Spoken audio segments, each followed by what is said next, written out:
YouTube, and welcome to my Gotham Episode 2 review. The episode was called Selina Kyle, and we'll be talking a little bit more about than just the episode. There was a trailer that dropped on YouTube that was titled This Season on Gotham, so I'll talk about that. A lot of cool things that I'm looking forward to from that trailer that were not in this episode. So let's jump into this episode. Basically, the premise of this episode was that these two people were kidnapping kids off the streets, and I don't really know what they're going to do with them. But that's not the point. The point was to focus on Selina Kyle, which was why the episode was called Selina Kyle. Selina Kyle was very much the information holder that they needed to get to, that they talked to near the end of the episode. At the end of the episode, but the episode was very misleading. I thought the entire episode would be following Selina Kyle, and it wasn't. We really got to see her shine toward the end, but we'll get into that a little bit later, but what happened at the end of the episode. So, I have my notes, as always. Okay. Edward Nygma. We're once again in this episode. I'm very happy to see him. He's kind of creeping in the window when the commissioner was talking. I think it's commissioner, the captain, something, was talking to Bullock and Gordon. And she says, "What do you want, Ed?" And Ed comes in, and of course, being who he is, first line is, "Guess what I found?" A question. Of course, he asks a couple more questions in his dialogue and leaves. He mentions Arkham Asylum, which is really cool that he mentioned that. We get to see Falcone's influence a little bit more in this episode. I may sound really stuffy right now. I think I can hear that. It's because I am. It's stuffy today. I don't know why. I'm not sick. Hope not. But Falcone's influence is definitely seen. Fish is trying to overpower and overthrow Falcone, but she doesn't want him knowing that there is terror from Falcone. As we can see, he comes into the nightclub or the bar that Fish owns and runs, and he pretty much takes this boy who we can apparently tell that Fish is having an affair with and beats the crap out of him because he cares about Fish. So it's very interesting to see. So now let's kind of, and one more thing, talk about Bruce. He's challenging himself a lot more. He's burning himself. He's listening to hardcore music. This may be just a way for him to adapt, deal with his parents' murder. But more than likely than not, it's him molding himself into who he's going to become, as we know him as the Batman. Nice line that Alfred said is that Bruce's dad, Thomas, wanted Bruce to be raised on it, let him follow his own path. So Alfred's gonna let him do that, but Gordon isn't really about that. He thinks that Bruce needs more guidance. So that'll be kind of cool to see how Alfred transitions into more of a guidance role than kind of just letting Bruce do his own thing. Excuse me. So now let's get into the top 5 moments. I will cover the last little section of the episode about Selina Kyle. So number 5, Edward Nygma, of course. Moving back to the scene. Let's do top 3.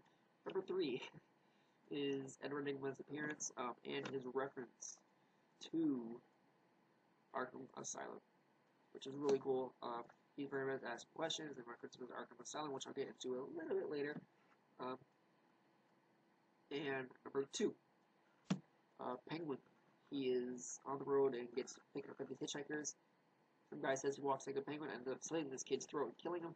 And he takes another kid hostage and is calling a ransom from his mom. Mom doesn't take him seriously, ends up killing the kid. We can see him spiraling down into this insanity deeper and deeper in this episode. Becoming this, he's trying to figure out how he's going to become this ruthless person that we know him as Penguin in the Batman mythos. He's on that path to become the Penguin, and we can definitely see that in this episode. That's really cool. And then number 1 is Selina Kyle's role near the end of the episode. When Gordon and Bullock catch the people that are kidnapping the kids, or so they think, they rescue the kids. They don't catch the people who did it. They rescue the kids, and then the mayor kind of uses this to send the kids up to a correctional facility, basically juvenile, juvie. And Selina Kyle is, of course, picked up. And she gets on the bus, and people that are running her bus, the security guard and the driver, are the people that are kidnapping her. get them from the kids. And Selina Kyle, being the informative person that she is as Catwoman, knows that that's who they are. So she hides, and she sits next to this kid on the bus before she realizes who they are. And he's crying, and she says, "Don't worry about it. You'll be fine. Just don't be friends with anyone who's friendly. And if anyone tries to fight, go for the eyes." And he kind of puts up her hands like claws. It's really cool, kind of an homage to Catwoman, to cats. And she goes by the name Cat. People try to call her Selina Kyle in the episode. There we go. That's a lot better. People try to call her Selina Kyle in the episode, like in the GCPD building in the episode. And she goes, "No, my name is Cat. No, my name is Cat. No, my name. Call me Cat. Call me Cat." She wants to be called Cat because she likes cats. As we saw in this first scene of the pilot episode, she feeds this stray cat some milk that she stole. So that was really cool. And she's kind of the hero. She stops the bad guys at this warehouse when Gordon and Bullock are on their way. She's about to get shot, and Gordon tackles the woman that's about to shoot her. But they find out that there's someone going around they don't really want around, Selina Kyle, of course, and by this guy coming around the corner, and he has his hands over his eyes. He says, she scratched me," and the guy removes his hands from his eyes to show the woman, and I think her name is Pat. He shows Pat her eyes, and they're completely gone. He's blind. She's gouged his eyes out with her hands. That's crazy. Like, she scratched him out like a cat. So that's really cool to see her already taking this persona of Catwoman. A lot of the characters and villains that we know in the Batman mythos are getting their origins. Catwoman is getting origins to show how she's becoming and growing into this Catwoman figure, but she is the closest to the persona of Catwoman than any other characters are to their villains. Like, she's closer to Catwoman than Cobblepot is to Penguin, than Nygma is to Riddler. It's really cool to see that, yes, this is an origin story, but we do get to see one character so far that is already taken on this persona. Okay, so that was my top moments of the episode, kind of the review of the season, the episode 2, Selina Kyle. Now let's get into this season on Gotham trailer. There are 3 big things. We've already covered one. Bruce training, we talked about. It's already been shown.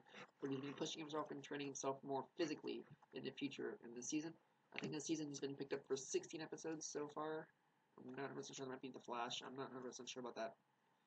So let's go in reverse order. Maroni. We already know that for the first episode and kind of this episode that Falcone is losing his grip on Gotham. That he's been the biggest crime lord, organized crime lord in Gotham for many, many years, and now he's losing his grip, and Fish is trying to pounce on that. But there is someone else in the running. And we saw this in the Nolan trilogy. In the first movie, Falcone was very much popular until he was turned in. In the second movie, we see the rise of Maroni and his goons. And we're going to get to see that in this universe much earlier before Batman, so Gordon can deal with them. Maroni is going to be trying to overshadow Falcone, so we'll see how that pans out. And then the big villain reveal that they showed was, we're kind of going reverse from my favorites. The big villain reveal they showed was Victor Zsasz, and when this cop shot this woman, I'm like, well, that's messed up. And he pulls his sleeve up, and he takes out a knife, and you see all these tick marks on his arm. And I'm like, holy crap, this is Zsasz. And then later in the trailer, we see him. He's dressed up as a cop. He gets on the top of this table. I think he shoots a gun in the air. I'm not 100% sure. He says, "Hello, my name is Victor Zsasz." And I'm like, holy crap, this is Victor Zsasz. We're going to see Zsasz in this. That's amazing. And he says, "I'm looking for Jim Gordon." So he calls out Jim. It's going to be a huge showdown, I believe. So that'll be cool to see how that pans out. And then my number one thing from this trailer was the mayor showing off Arkham City. Yes, Arkham City. We know Arkham Asylum is a thing. There's an episode called Arkham Asylum, so I bet this is where we're going to get to see this meeting. The mayor is in a meeting with these other politicians or other police. We're not 100% sure. I don't really remember. But we see these surrounding areas of Gotham. Like, there's a map. Let's see if we can... I should have made this up earlier. Okay. See this poorly drawn map? We see surroundings, different areas of Gotham surrounding. I think around here is Arkham Asylum. It's a little area of Arkham Asylum, and he has in the middle. I drew AC for Arkham City. He's putting Arkham City in the middle of Gotham. So we'll get to see Arkham City unfold, whether it actually becomes fruitful or if it's just kind of like a little wink for fans of the series. As far as I know, Arkham City is brand new to the Arkham mythos. When Arkham City came out in 2011, that was the first time Arkham City was ever mentioned and ever used. So that's really cool that something this new is being put into an origin story for the Batman universe. So I imagine by the end of this series, Arkham City will be shut down because it's not really a part of the arc of the Batman canon. But it would be cool to see in the origins. So, and we've already been confirmed that Hugo Strange will be in this show. So they may be using Hugo Strange as playing a role in the development of Arkham City. All of this is pure speculation. The only thing that's been confirmed is Hugo Strange is in the show, and Arkham City is something floating around in the mayor's head. So it'll be really cool to see how this unfolds. I've been Epic Gamer. Tune in next week for the third episode of Gotham review, the pilot episode of Flash, and the season premiere of season 3 of Arrow. All 3 of those shows are on next week. I am super excited. This DC lineup is absolutely insane. I will not be doing a review for Constantine. That's just not my cup of tea. It's very much a supernatural kind of show, like the show Supernatural, but DC oriented. Not my cup of tea. I'm not really going to be watching it. I've kind of lost my interest in Marvel's Agents of S.H.I.E.L.D. I watched the first couple episodes of season 1 and then kind of the last quarter of season 2, and it was okay. I much prefer these DC shows a lot better, just because I'm more invested in the DC universe than I am Marvel.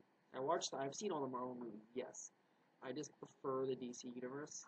Don't want to start a comic book war here, which one's better. Each one has their own perks, yes. I just personally like the DC universe better, so that's why I'm sticking to reviewing these 3 shows. I did catch up on the Doctor Who episodes. I've been behind. I watched Listen. I watched the next one, which is the newest one, which is Caretaker. Which ones did I watch? I watched Listen, Caretaker, and Time Heist. I watched Listen, Time Heist, and Caretaker. All great episodes. They could probably keep getting better and better. This is not going to turn into a Doctor Who review. Don't forget to like, favorite, and subscribe if you haven't already, and I will see you in the next one.